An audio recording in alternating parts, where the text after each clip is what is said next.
Hey everyone, Enie's 20. Been a while, but gotta get caught up on this darn media thread. Going into November, and it's December, we're halfway through. Year's almost over.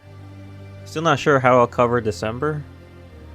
I guess the smart thing would be to do it next year, but we'll see. But yeah, November. This is the time I actually finally started to get to work on my Toku backlog, where I just had a bunch of movies and specials sitting in a folder that I just hadn't watched because I'm lazy. But yeah, we can start with there, which was on November 3rd that I watched the Kamen Rider Juuga versus Kamen Rider Orteca special from Revice, and then the Ohsama Sentai KingOhger movie, Adventure Heaven. So I mentioned back when when I talked about, I think can't remember, it was in the KingOhger media thread or in the KingOhger video by itself, like the thoughts on the season, probably that one. But in the finale of that show, like a door to like the afterlife opens up and a whole bunch of dead characters show up to help in the final battle. And I found that really confusing because none of that was established before. But then I thought about it. I'm like, this is something from the movie, isn't it? And it was indeed, which is what it's all about. The main cast going to the afterlife to talk with the first Shugodom King, who still has one of the coolest designs of all time. I love the way he looks. That transformed state that he's in, just really awesome. It's probably, I want to say, the Sentai movie I've seen with like the least amount of action. I think. I'm sure someone will find like, no, well, there was this one, because like a lot of it is just, I mean, the Sentai movies in general are like 45 minutes, maybe an hour. I think some of them are like 20-30 minutes even. But even this one was a lot of just the characters going through the afterlife world and then like having a bunch of memories and stuff. This movie came out before all that stuff, I think, actually came into play in the show, though. I think so. Because that was it wasn't like shown in full. There's a whole bunch of details, like with Kaguragi the Bolsky and his not his successor. What's the word for like the opposite? Well, the person that he succeeded, and all that other stuff. I was like, oh yeah, I know what these references are. But yeah, it was nice. I liked it. Just a bit of character work, I guess. It was more like, I guess, in that way, a Kamen Rider V Cinema, maybe? Where are they? But it's the ones that they did. I remember like around the time of like Drive, I think Gaim had some, where they would have a special movies focused on one character, like Chaser. Kamen Rider Chase had his own movie, and his movie was like just about him as a character until he transformed to fight for like the last 5 minutes. You know, more like that. Still, I enjoyed it because I love KingOhger. KingOhger is fantastic. I still love it so much. That was fun to look into. Going back to the Juuga versus Orteca. This was an interesting special. I thought it was funny that what's his name? It might be the subtitles, but what's his name? Gosh darn it! Oh, Katazaki. Yeah, it like says that he believes the bad guys for this movie are trying to turn everyone's public opinion against him. I'm like, yeah, they kind of are. Which I loved. Like, one of the things I really loved about Revice was Karazaki's role in like across the whole thing. He was confusing. I know me and my sister watching it were never sure if he was supposed to be evil or not. Like if he was gonna betray everyone else at some point. Like it's never clear to us for a lot of it. But I think his role, because I like the way that Revice handled its finale, which I think is probably controversial. I don't know. I don't really care. I thought Revice was great all the way through. But axing its main villain, I think, 2 or 3 episodes before the end, and then having Katazaki fill the role for, I think, 2 or 3 episodes, and then having Vice fill it for the finale was really interesting. And I really liked Kamen Rider Juuga. Katazaki's rider form is just really cool. I like it. That whole thing was awesome. So this is like after the series, and it's about him just living life, researching stuff, trying to just being a scientist and stuff, and Orteca breaking out of jail and becoming a writer himself. I did appreciate the cameos from Drive. I forgot their names, unfortunately. Oh man, It's been many years since Drive, and even though I did recently see this movie, it just that's what happens. Which is the cop, is it Ota, and the scientist who got married after Drive. So it was really cool to see both of them again. That was really nice. That was a good time. It was just a good fun. I like Harazaki. He's crazy. I enjoy him. Also, I thought the ending was really funny when Orteca broke out again and everybody was going after him. Really nice. Next was on November. Wait, this is also November 3rd? I guess so. I watched a Ressha Sentai ToQger Goes in Return Super Tokyo 7 Go of Dreams. Yeah, so I've been doing some research on movies and specials I might have missed. And the first time I ever heard of this movie was when someone posted a transformation sequence in it. And I was like, who the fuck is Tokyo 7 Go? And clearly I had missed something. And I don't even know how I try to keep up with these things. And I used to be able to, but now I'm just not good at it because there's so much ancillary extra stuff. Because usually when it comes to a writer in a Sentai, you have the series and then you have the movie. And lately it's you have the series goes and the first movie is the crossover movie with the predecessor. And then towards the end of the series, they released a solo movie for that writer. So generally for every season, you should at least need 3 pieces of content for it. But with the advent of all the web specials that they do and like the reunion stuff, they have like so many additional extra movies and stuff that I just can't keep up with. And I don't like I look at a list and I read it all. I'm like, do I even want to watch all these? There's so much. Apparently this movie came out just a few months after ToQger finished, and I was like, what? I thought this was a 10-year anniversary film. Yes and no. So the events of the movie take place 10 years after ToQger, and so the ToQgers are grown up now. They're not kids anymore, and they travel back in time and hang out with their 10 years younger selves again. But what's so funny about it is that I watched it 10 years after ToQger. So it's been that long since I think ToQger's aired, almost that long. And it's just absolutely hilarious that for me it actually is a 10-year anniversary movie, even though it isn't. It's just a movie set after the end of the series. Well, 9 years technically. I don't even remember the entire reason why the ToQgers became adults for the majority of the season, but ToQger was great. Had one of my favorite opening themes in a long time, and just it was really enjoyable.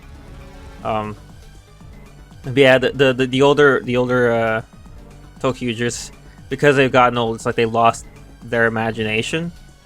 And it's about them hanging out with their kids and trying to reclaim, like, their past selves, and trying to remember what it was like to have all that imagination and such. And yeah, and I didn't even know why Tokyo 7 Go is in like the title. He's in 2 scenes of the movie. His intro scene and then like the ending. I know when he first appeared, I'm like, is that who I think it is? And then during the ending, I was like, oh wow, yeah, okay, I didn't expect that. But it was fun. I enjoyed it. I thought it was really cool. Like in retrospect, like getting to the ending and finding out that Akira, Tokyo 6 Go, which one's that? Rokugo, I think. Was actually there the whole time. Just really nice. And I think what's also even funnier is that I saw this special after I watched the Boom Boomager episode that has the ToQgers in it. And it's just so funny because I heard about, I don't know if I talked about this before. I don't think I heard about, I think, Wright appearing in Boom Boomager, just like I heard about Sosuke. And like that annoys me. I don't like getting spoiled on the cameos, but it's the unfortunate thing. That's what I don't like about Twitter's like algorithm, is that if I talk at all about how much I like Kamen Rider or Super Sentai, or if I talk about how much I'm enjoying the season or this, then it's like, oh, then here's everything about it. And unlike everyone else, I generally fall behind on the shows so that I can catch up and watch like 3 or 4 episodes at a time. Everybody else is watching them as they air. So like they could just reveal a cameo like this week and everybody will be talking about it, and I won't see that episode for another few days because I have like 4 other episodes to watch. And it really sucks, but just the way the Twitter's built, it'll set it right at my front. But getting back to this, when Go-Onger started, and the two, and I think it was Orange and Purple, I think, were hanging out. Yeah, that was it. I can't remember their names right now. I just saw an episode. It's been a while since I watched Go-Onger. I'm getting back into it. I have 4 episodes to catch up on. But they were hanging out somewhere. It was because there was a bunch of drama going on with the Orange dude. And then, like, a harmonica starts playing, and I'm like, is that Aguilera's theme? Why is Aguilera's theme here? And then he appears, and I was just like, what? So I did not expect him to come back there. So it was really funny going from that episode with Wright and Akira in it to this movie about them and like their friendship and just imagination and stuff. It reminded me, this whole movie reminded me how great and fun ToQger was. So I enjoyed that very much. All right, November 11th. Revice Forward, Kamen Rider Live and Evil and Demons. Yeah, this one was really good. I think the thing that surprised me so much about this and the Juuga versus Orteca is just the fact that they brought back so many cast members for it. I think everybody was in this one, and almost everyone was in the Juuga and Orteca one, which just surprised me, because usually for these specials, I feel like they try to limit it, so see if they're coming out after the series ended, but everyone was in it. And I was like shocked, and it was a lot of fun about diving into these characters, Hiromi, Daiji, and his demon half, which I forgot what his demon half was named. But man, it was cool. It takes place after the show. It's about them, their relationship, and I do mention here that it reminded me how great Revice was again. But also, I felt like Hiromi was done super dirty throughout Revice. He was probably handled, in my opinion, the worst. Because Kamen Rider Demons is awesome. The Spider Rider, he looks so cool, his suit. And I think he gets it, and then, like, on his second fight, he starts getting problems. And then by, like, his third, maybe even fourth fight, he's out. He's just not transforming anymore. Then they kill him off. What's weird about that is that they do the thing where he like gets blown up, dramatically falls off a cliff, but I think a few episodes later they mention the fact that he's okay, and then they just go and visit him some other episode, and he's just around again, which I always thought was weird when they do things like that. They did something similar in Gotchard, and I'm like, it just felt weird to try to keep it a secret what happened to him when it's just blatantly obvious and no one's really surprised by it. But it was great having him in the lead, and also having the actor do double duty, because he was also playing his demon half, which was really cool. The sword wielding dude, and I always liked the relationship between Daiji and his demon when they like reconciled. You know, I still remember when Kamen Rider Evil, and when Daiji was revealed that was his demon side, and he was becoming a rider himself, that he became Kamen Rider Live, and it just flips it around. I was like, that's awesome. That's really cool. Yes, I just thought it was neat. The new forms, the cool fights at the end, it was a really good way to conclude Revice. Revice was great all the way through. I think Revice, both of his movies were really good. Like this one and the Battle Familia was spectacular, and then the crossover, the Geats and Revice crossover, right? Yeah, that's the movie Battle Royale, was just amazing. Who was before Revice? Who did he cross over with? Man, I don't remember. I need to look that up. I'm pretty sure whoever he did, I saw it. Regardless, it was really fun. I really enjoyed Live Evil and Demons. Just the cast made it work. Like they nailed it. That was a lot of fun. And then here we go with Kamen Rider Jeanne and Kamen Rider Aguilera with Girls Remix on November 17th. Yeah, this movie, it was actually 3 separate web specials, but man, there's a lot of female writers in this one. And it's funny because like I think about it and I realized they started adding female writers. I want to say the first one in Heisei was Fam all the way back in Ryuki. She was only for the movie. And then I think after that there's like no one else until Decade, when I forget her name, becomes Kivala, but also just in the movie. So who's the first, like, then there's Nadeshiko and Fours. But all I know is that they've slowly made it like a regular thing, and then when you have a special like this that just has as many of them as possible, it's kind of like, man, they've had a lot over the years, you know. It's genuinely very cool. Although I will say it was a little disappointing, although I guess I understand why, that they didn't have I forgot her name. Like, you can't blame me. There's like so many characters all these years, but from 01, she acts opposite of, gosh, I can't remember her name. But yeah, the cop. There were two cops in 01. The dude Fuwa and then the girl. I can't remember her name. But yeah, she was in the opening scene fighting the evil tackle, and that's it. She never came back. But Wizard's cop buddy did. And so it's just like, man, that was weird. I guess they just couldn't get the actor. They just had her there to record her lines. But yeah, as you can see, that's, I believe, by the end of it, everyone who was in it. Which they had Akiko from Double. I forget her name from Ghost. Which I think she said she could transform, which she did at one point. I think she can turn into Spectre, I think it is. Could be wrong, though. Poppy from X8. I love Poppy. She's great. And then Izu from 01. She's also awesome. Then there's Jeanne and Aguilera. And then we've got Mist Sword Lady from Saber. I can't remember her name. But her and her brother had just the most absurd power sets. Like her smoke and his time. I'm like, there's no way they're losing. I mean, they had to. But they were so much better than almost all the other swordsmen in Saber. This is the most surprising one to me, was having Tsukuyomi come back. Fuck. So she walked onto set and she started blasting stuff. She only comes in towards the end of the 3rd episode, so she's not in it for long. But she came in, started blasting stuff. I'm like, who are you? Like, I think I recognized the gun that she's holding, but I don't know who you are. Then she pulled out the ride watch to transform into Tsukuyomi, and I was like, what is wrong with... I don't know if it's what's wrong with me or what's wrong with her. Every time I've seen her after Zio, I have no idea who she is.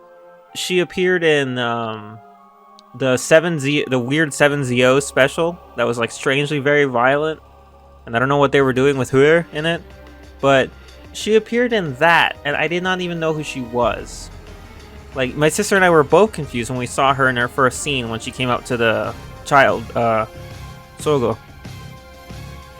And for that, at least, she went from having the long hair she had in Zio to a really short cut. And here, it's, I think, slightly longer than that.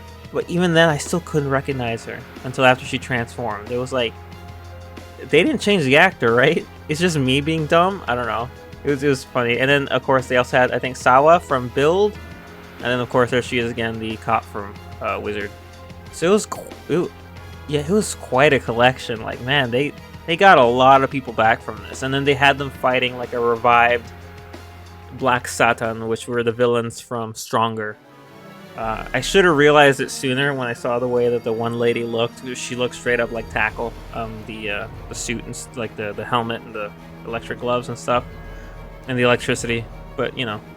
Yeah, so it was a fun movie. It was mainly about Jeanne and Aguilera. And the idea of found family, real family, blood family, and all that stuff. So it was nice. I really liked it. It was cool. And I just like seeing all of them fight together. Obviously, the ones who couldn't transform are the ones on the outside. The ones on the inside actually did change. I think it's interesting that Izu is now pretty much the 02 driver. Like, that's who she is. But given that I don't think as the actor for 01's ever coming back again, just based off what I've seen from other comment threads about it, I guess it's fine to give it to her. As long as we get to see 02 again, because 02 is awesome, and 02 was in, like, nothing. Okay, and I think this is the last thing for the month, on November 25th. Finally, this was the first ever actual Super Sentai 10-year reunion movie I've ever seen. There's a lot. There's others, like Hurricaneger. Dekaranger has 2. I didn't even know that. Abba Ranger has them. I haven't watched any of those because I haven't seen the shows. I've not seen Abba Ranger, Dekaranger, or Hurricaneger, and I do want to, but I haven't. And so I don't think like going into a 10-year movie would give me any cool feelings about it. So I want to save those maybe for the future whenever I do get to watch them. If I'm gonna watch any of them first, definitely Dekaranger. I want to see what that was like in full. and dive into the movies and the reunion specials because I think that's really cool. But this was just really, this was nutty. Like I didn't even know this existed. I looked into it because I'm like, okay, what other movies have I not found? And looking into it, I found 2. So there's this one, and then there's the Go-Onger 10-year anniversary, which I haven't seen yet, but I have it and I want to watch it. I was just like, it was so much fun seeing this, seeing all these actors back, because they had everyone in here, and just, like, the roll call kicked on at the end, and I remembered everyone. Like, I think the only one I didn't remember was Hanto. Go on Green. I don't remember that he said Doki Doki Yukai. I remember everybody else. Smaha Zenkai, Zubari Sekai, Smile Mankai. He's Doki Doki Yukai, I didn't know that. Chase Gokai, Break Genkai, and Kira Kira Sekai. So I remembered all of them except for Hanto, and I was really disappointed with that. It's also really cool that they brought back the they even brought back the Garak ministers, which I thought was cool. I like them. They were being silly, and it just reminded me how funny Go-Onger was also. And there were some scenes in it that were like flashbacks to Go-Onger, and I was like, did the show look like this? Was it this old? Like, it just blows my mind when I think about it, because it has been a long time. And of course, also I saw this movie. It was a short while after Sosuke had made his appearance in Boom Boom-Joe, which was cool. Well, I mean, I guess longer. And just, man, what a great show, and what a great movie, as well. It was interesting, the setup that it had, and how the bad guys had almost taken over the world with technology and stuff. How they were fighting back against them, and just it was cool. And being separated from the Zords for the entirety of the movie and stuff. Just I really enjoyed it. Like, just going back down that memory lane, remembering how great Go-Onger was, and then also remembering, like, in essence, it just reminded me also of RPM. Just how much I enjoyed that too. It's like everything associated with that property is so good, even though they're like Go-Onger and RPM couldn't be any more different if they tried, and they're both like really good. But Go-Onger was just super fun. And this 10-year reunion was just the only thing I didn't remember. Like, I remembered everything else about it, like the characters and like the dynamics and the villains and stuff. But the little robot that's there in the corner, I forgot. I don't know what that is. Like when with the big blue eyes and the pink belly. It looks kind of like a rabbit. No clue. When they went to the Go-Onger's base and it was there, I'm like, what are you? I legitimately don't remember that thing from the series. Just totally took me out. But yeah, no. Overall though, fun. Like, and like just fun. Like, I don't have anything else to say but that. Good time. Good time. Anyway, that brings me to the end of November. There's nothing else. I have 4 things for December currently. Maybe it'll pump up a bit more. I'm trying to get a few other things done before the end of the year. Hopefully I can get there, make a lot of progress today. But yeah, pretty easy month. Just a bunch of Toku movies. And I still have way more to watch. They're just sitting in my folders. Yeah. That's all I got for today, and I'll see y'all next time. Until then, hasta.